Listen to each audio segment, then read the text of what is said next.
Hello guys, welcome back to my channel diamond super study classes.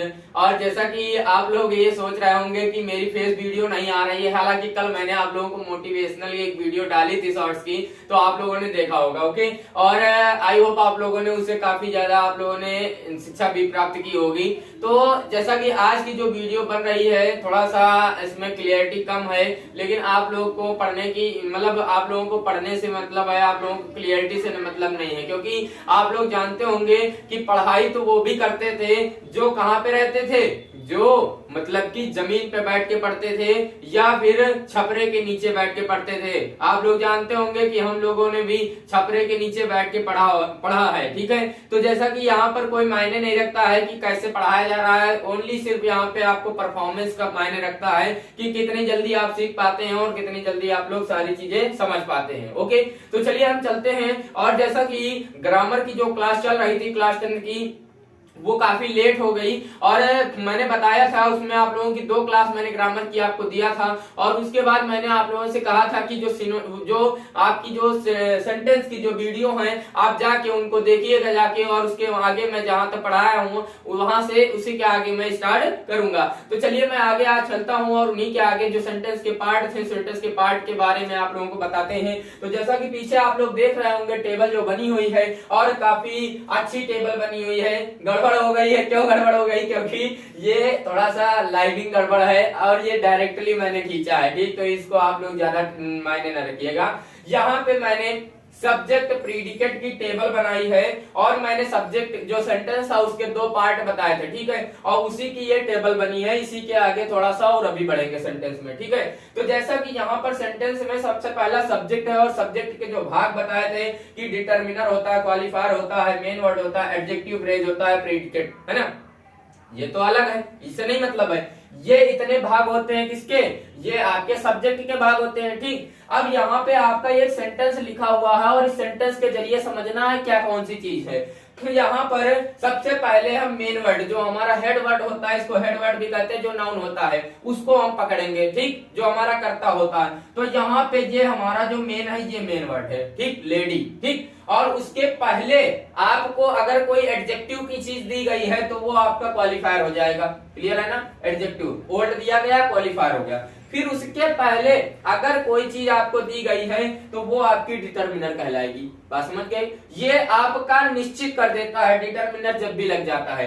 आगे बढ़ेंगे तो adjective phrase, यहाँ adjective के बारे में थोड़ा सा बताया गया है ना, कि बूढ़ा जो था, बूढ़ी लेडी जो थी, वो कहाँ है? घर में है। आगे जो बढ़ेंगे, जो चीज बचेगा वो प्रीडिकेट में चला जाएगा आपका। बात समझ गए? आगे इन्हीं तरह के 2-3 सेंटेंस और लिखे हैं। The sick man in the hospital is weak, और his eldest brother in Mumbai is an artist. Okay, तो आप इन तीनों सेंटेंस के जरिए इसको एकदम अच्छे से समझ सकते हैं, कोई दिक्कत नहीं है। ठीक, ये टेबल आप एकदम अच्छे से बना लीजिएगा। आगे बढ़ते हैं तो मैंने नीचे प्रीडिकेट की टेबल बनाई हुई है, थोड़ा सा नीचे कर दीजिए, और शायद ना दिख रहा होगा, है ना जी। तो ये प्रीडिकेट की टेबल बनी हुई है। आप लोग सोच रहे होंगे कि थोड़ा सा आज ज्यादा एनर्जीफुल है। नहीं, ये मैंने कुछ चेंज किया है और एनर्जी ले आए हैं हम अपने अंदर। थोड़ा सा मार्केट से खरीद के लाए हैं, मार्केट बाजार कल गए थे वहीं से खरीद के लाए। ठीक है, तो जैसा कि यहाँ पर ये आपको प्रीडिकेट में मैंने बनाई है। ठीक है, ये सब्जेक्ट था, सब्जेक्ट के बारे में समझ लिए हो कौन कौन चीज होती है, ये समझ गए। तो इसको आप यही रखेंगे लाइन में अपनी। ठीक, यही give Rita a book in the class, ये आपका एक सेंटेंस है, और इसी में प्रीडिकेट के बारे में समझना। प्रीडिकेट में मैंने बताया था कि क्या होता है, वर्ब होता है, ऑब्जेक्ट होते हैं 2, इनडायरेक्ट, डायरेक्ट, और कॉम्प्लीमेंट जो कि एडवर्बियल फ्रेज कहलाता है, एडवर्बियल। ठीक है, अब इसके बारे में समझते हैं। तो ये मेन वाला हमारा सब्जेक्ट हो जाएगा, उसके बाद देखो ये हमारी मेन वर्ब हो जाएगी। समझ रहे हैं ना? ये क्या हो जाएगी? ये वर्ब हो जाएगी। आगे जैसे बढ़ोगे तो इनडायरेक्ट ऑब्जेक्ट का मतलब होता है सजीव। ठीक है, और डायरेक्ट ऑब्जेक्ट जो होता है वो निर्जीव में आता है। तो यहाँ पे जो रीता लिखा हुआ है ये हमारा इनडायरेक्ट ऑब्जेक्ट है, इसमें 2 ऑब्जेक्ट हैं। ठीक, और ए बुक हमारा निर्जीव है तो वो डायरेक्ट ऑब्जेक्ट हो गया। बाकी जो चीज बचेगा वो कॉम्प्लीमेंट में चला जाएगा, अदर पार्ट में चला जाएगा, उसको अदर पार्ट में ले जाना है। ठीक इसी तरह Hari told his father a story yesterday और Ramesh asked him a question yesterday. तो आप इनमें भी समझ सकते हैं, ये आपका सेंटेंस का पूरा एकदम पार्ट जो था उसमें मैंने 2 टेबल बना के आपको क्लियरली समझा दिया है। अगर डीप में जाना है तो आप बुक में जाके और इनकी और भी एक्सरसाइज बनी हुई है वहां से एक्सरसाइज देखिएगा। मैंने नॉर्मली आपको बता दिया है, ज्यादा गहराई में जाने की जरूरत नहीं है। ठीक है, आगे चलते हैं तो इसको थोड़ा इरेज करना पड़ेगा। और इरेज करने के लिए देखिए यहाँ पे ये कपड़ा और ये कपड़े से हो गया इरेज। ठीक है, और जब आगे हम बढ़ेंगे तो हमने सेंटेंस के क्या पढ़ लिए हैं, पार्ट पढ़ लिए हैं। ठीक, तो आगे हमको सेंटेंस में हमने 3 चीजें बताई थी, याद है कि नहीं है? 3 चीजें बताई थी। 3 चीजों का बताया था, एक तो इसके टाइप 1 बताए थे, दूसरे टाइप 2 बताए थे, जो बताए थे स्ट्रक्चर बेस्ड वो रह गए हैं, वो तो पीछे छूट गए। और पार्ट बताया था तो पार्ट पहले बता दिया मैंने, है ना, गड़बड़ हो गया। तो आज हम यहाँ इसके आगे क्या सुनेंगे, यहाँ पे स्ट्रक्चर जो बेस्ड होंगे वो हम क्या सुनेंगे, इनके स्ट्रक्चर बेस्ड टाइप्स। क्लियर है? कितने होते हैं?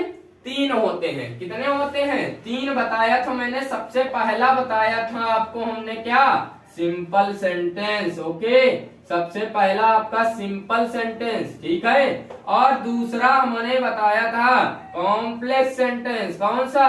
Complex sentence. और तीसरा बताया था हमने कंपाउंड सेंटेंस। ओके, ये हमने 3 क्या बताए थे आपको, सेंटेंस के टाइप बताए थे स्ट्रक्चर बेस्ड, संरचना के आधार पर। ठीक है, तो चलिए यहां तक तो बात हुई। सिंपल सेंटेंस को बताया था मैंने, क्या बताया था, सरल वाक्य कहते हैं। वीडियो नहीं देखे हैं तो पहले वहां जाके वीडियो देखिए, क्योंकि अगर यहाँ पे समझ रहा है तो समझ में कुछ नहीं आएगा, उड़ के चला जाएगा। ठीक है, तो पहले जो है जाके वीडियो देख लीजिए, क्योंकि डिस्क्रिप्शन में लिंक पड़ी हुई है पूरी प्लेलिस्ट की, है ना, वो प्लेलिस्ट जाके उठाइए, उसकी सारी वीडियो देखिए, तब यहाँ का समझ में आएगा, है ना। कॉम्प्लेक्स सेंटेंस को क्या कहते हैं, मिश्रित वाक्य कहते हैं, और कंपाउंड सेंटेंस को कहते हैं संयुक्त वाक्य।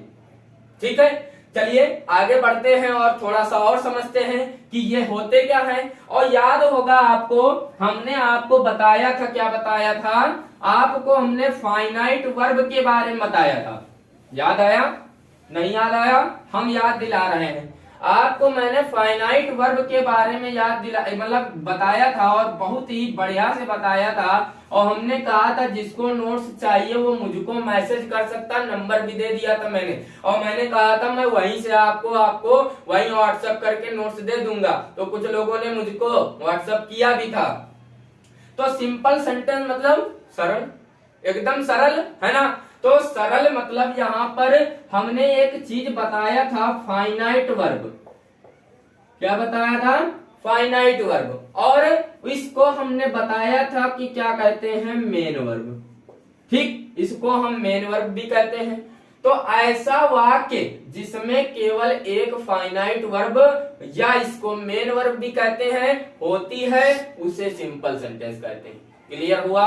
बात समझ में आई कि नहीं, है ना। तो जैसे एग्जांपल के तौर पे I completed my work. Okay, I completed my work. तो चलिए देखते हैं, यहाँ पे आपकी ये मेन वर्ब है मेन वर्ब, और ये फाइनाइट वर्ब कहलाएगी आपकी। बिल्कुल सिंपल सा सेंटेंस लिखा है, मैंने अपना काम पूरा किया है, हाँ किया है, कर लेना नहीं किए तो, है ना। तो इसका ये क्या हो जाएगा, सिंपल सेंटेंस। आगे बढ़ेंगे तो दूसरा है हमारा कौन सा, कॉम्प्लेक्स सेंटेंस। बात समझ रहे हैं? दूसरा है कॉम्प्लेक्स सेंटेंस। और कॉम्प्लेक्स सेंटेंस किसे कहते हैं? हमने कहा मिश्रित वाक्य कहते हैं इसको।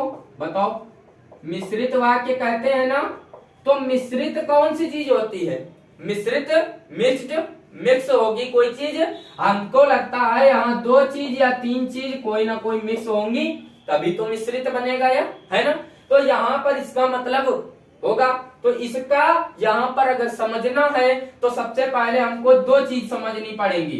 एक तो हमको प्रिंसिपल क्लॉज, किसको, प्रिंसिपल क्लॉज और सबऑर्डिनेट क्लॉज, सबऑर्डिनेट क्लॉज। और क्लॉज यहाँ पर सोच रहे होंगे नया नाम आ गया है, नया नहीं आया है, आपको मैंने पिछले वीडियो में बताया है, वहां जाके वीडियो देखिए जाके, तब यहाँ पे समझ में आएगा अच्छे से, ठीक है।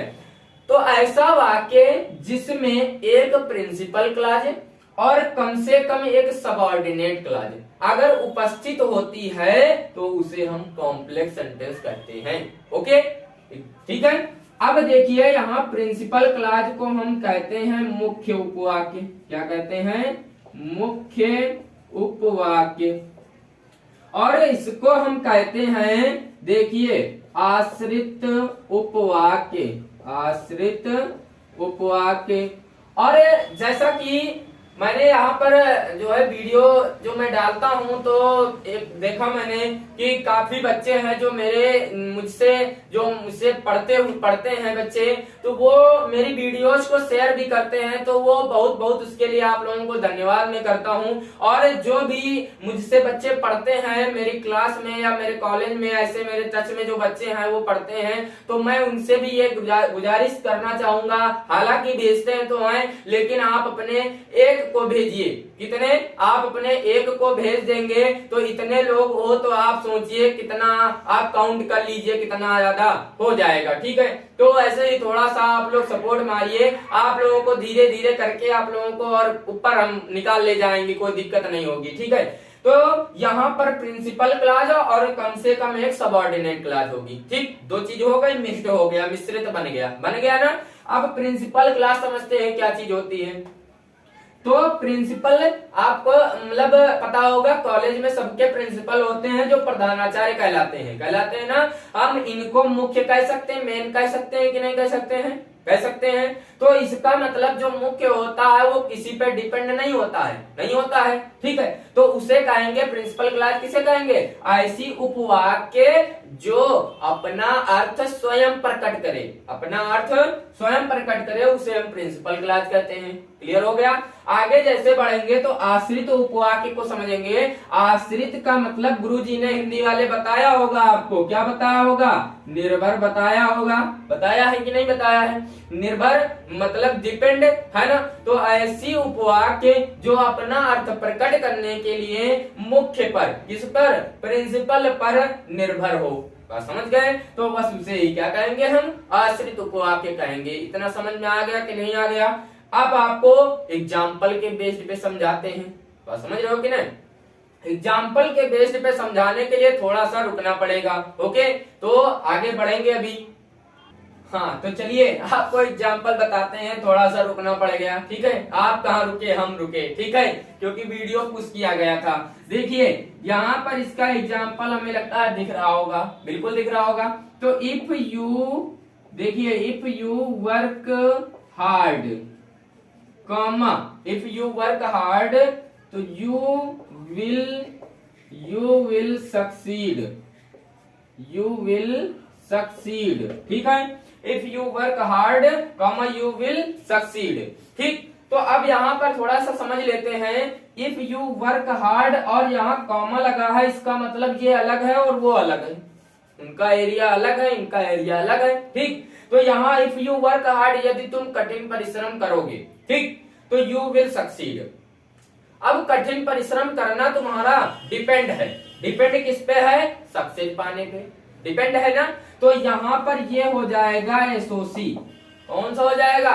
एसओसी। एसओसी कोई पुलिस अफसर का नाम नहीं बता रहे, एसओसी हमारी सबऑर्डिनेट क्लॉज है, ठीक है। अब यू विल सक्सीड, सफल होना किसी डिपेंड नहीं होता, आप सफल हो जाएंगे, वो डिपेंड नहीं होगा। वो कब होगा? मतलब आपके मेहनत करने पे डिपेंड होगा, तब जाके आप सक्सेस होंगे। तो ये चीज आपका हो जाएगा, ये पीसी हो जाएगा।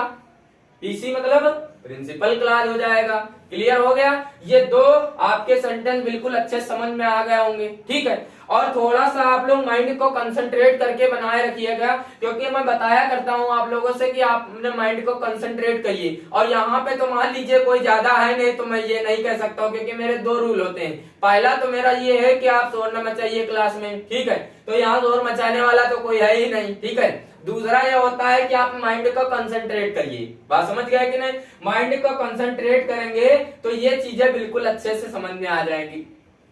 अब अगर माइंड को कंसंट्रेट नहीं करेंगे, मुझको समझेंगे नहीं, तो समझ में मुश्किल से आएंगी। ठीक है, अब मेरे पास कोई जादू तो है नहीं कि यहाँ से इसको उठा के और ऐसे फेंका और आप तक पहुंच गया, कोई ऐसा प्रकार का जादू नहीं। ठीक, और इसकी आशा भी ना करिएगा।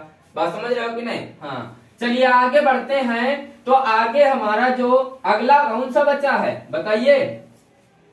अगला आपका तीसरा बच्चा है कंपाउंड सेंटेंस। तीसरा compound sentence. Okay, compound sentence का मतलब हमने बताया है संयुक्त वाक्य।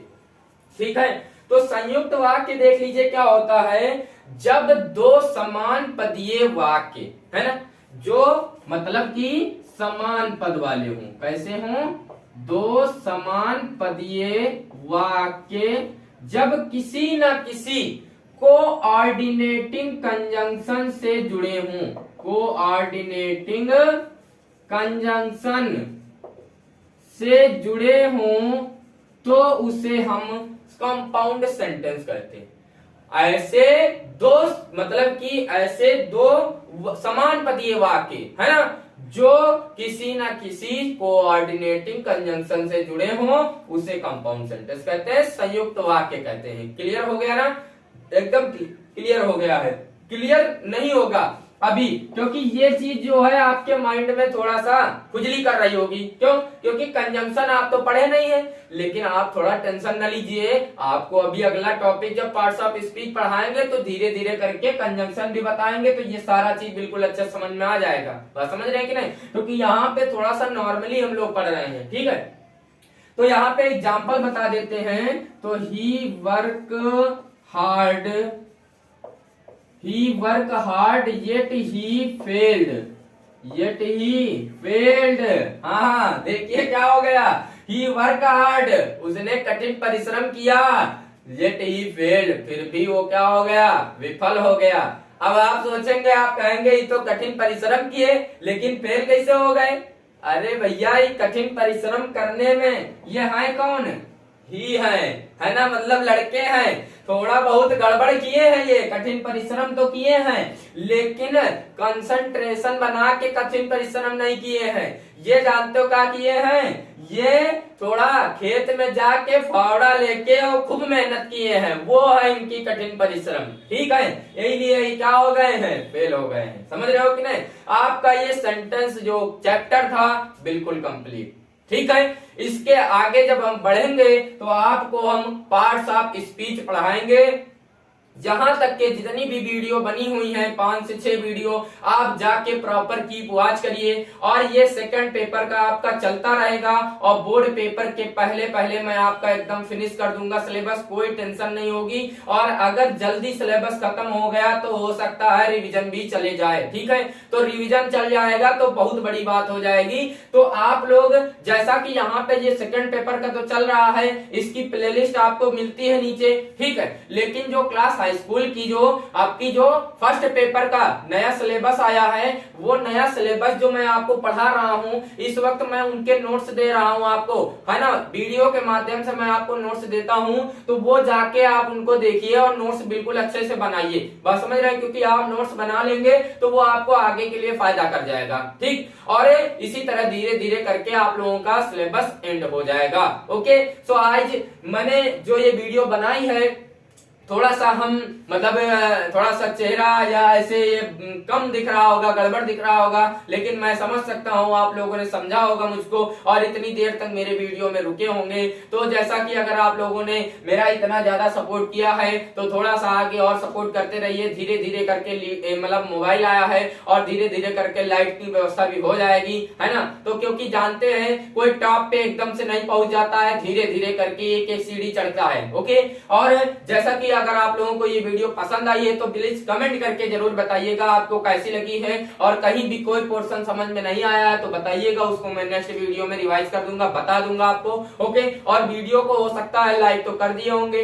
मैं जानता हूं, अगर नहीं किए हैं तो लाइक जाके लाइक कर दीजिए। ओके, और अगर चैनल को सब्सक्राइब नहीं किए हैं, इतना तो काम कर लिए लेकिन सब्सक्राइब नहीं किए, सब्सक्राइब जरूर कर लीजिए, नीचे लाल कलर का लिखा हुआ है, ठीक है, उसको सब्सक्राइब कर लीजिए जाके, और बेल आइकन को भी प्रेस कर दीजिए ताकि मेरी वीडियो के जो भी नोटिफिकेशन है वो आप लोगों तक झड़ाझड़ पहुंचते रहें। ठीक है, चलिए चलते हैं, फिर अगले वीडियो में आएंगे और आपके लिए एक धुएंधार मतलब की परफॉर्मेंस लेके आएंगे। चलते हैं, धन्यवाद।